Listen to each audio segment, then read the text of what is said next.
अस्सलामुअलैकुम, कैसे हैं आप लोग। आज हम लोग बात करेंगे एनोव्यूलेशन यानी कि ओव्यूलेशन ना होना, एक का ना मैच्योर होना और एक का ना रिलीज होना। This is all associated under ovulation का ना होना। बहुत ज़्यादा ये कॉमन प्रॉब्लम हो गया है।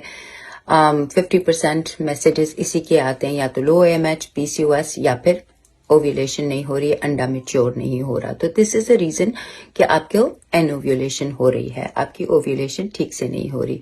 इसकी बहुत सारी वजूहात हैं। सबसे पहले तो बेसिक हम बात करते हैं, जो सबसे इम्पोर्टेंट है वो ये है कि आपका या तो वेट बहुत ज़्यादा है या आपका वेट बहुत कम है। अगर तो 18 और 24 के बीच में आपका BMI आता है, या आप अपने हाइट और वेट से हिसाब लगा सकते हैं, फिर तो ठीक है। अदरवाइज इससे ज़्यादा या इससे कम है तो आपको इस पे काम करना चाहिए। दूसरी बात आ जाती है हमारी प्रोलैक्टिन हार्मोन। ये एक ऐसा हार्मोन है जिसकी वजह से आपको पीरियड्स का इरेगुलर होना, जो आपके पीरियड्स इरेगुलर होते हैं, ब्लीडिंग होती है, ये सब हार्मोनल इम्बैलेंस है। और ये प्रोलैक्टिन एक ऐसा हार्मोन है जो इसमें बहुत ज़्यादा प्रॉब्लम करता है। इसकी नॉर्मल रेंज आपकी 20 से 25 तक होनी चाहिए। अगर इससे ज़्यादा है, इससे कम है, तो then there is a problem.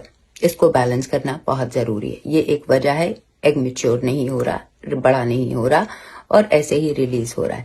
तीसरी बात आ जाती है, वो हम सबको पता है, PCOS या PCOD। रिप्रोडक्टिव में कोई भी किसी किस्म का प्रॉब्लम है तो ये हो सकता है। इसको ठीक करना बहुत ज़्यादा ज़रूरी है। ओके, इस पे आपका काम करना बहुत ज़रूरी है। इसके साथ प्रेगनेंसी होनी, बहुत दफ़ा लोग बोलते हैं हम तो प्रेग्नेंट हो गए। जी, आप इनिशियल स्टेज में PCOS के थे, आप हो गए प्रेग्नेंट, बहुत अच्छी बात है।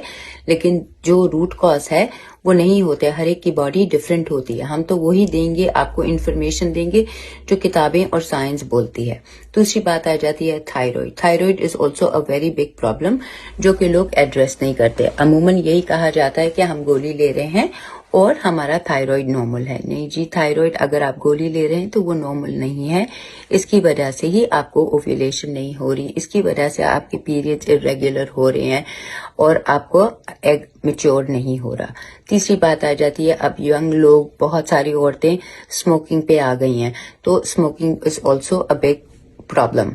तीसरी एक और इम्पोर्टेंट बात, कैफीन। जब आपको ओव्यूलेशन का प्रॉब्लम है, 2 कप से ज्यादा आपको कैफीन नहीं इस्तेमाल करनी चाहिए, because that also plays a very important role.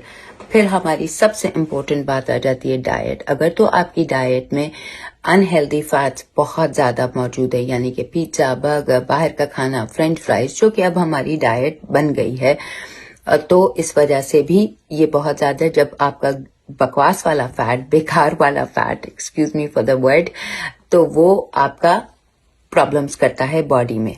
ठीक है, आपको अच्छे फैट का इस्तेमाल करना चाहिए, यानी कि सीड्स हो गए, नट्स हो गए, अच्छी डेयरी हो गई, फुल फैट डेयरी हो गई, उसका इस्तेमाल करना चाहिए। फिर आपको क्या इस्तेमाल करना चाहिए, साथ साथ मैं वो भी बता देती हूँ।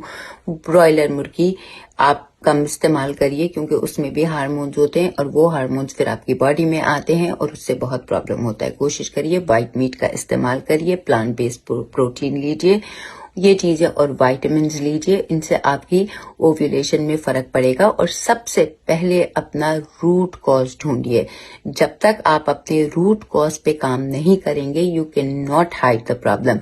इसी तरह वक्त गुजरता जाएगा, प्रॉब्लम बढ़ते रहेंगे। रूट कॉज को सही करना, ओव्यूलेशन को सही करना बहुत ज्यादा इम्पोर्टेंट है। अगर यही नहीं हो रहा, एग ही नहीं मैच्योर हो रहा, तो प्रेगनेंसी कैसे पॉसिबल है।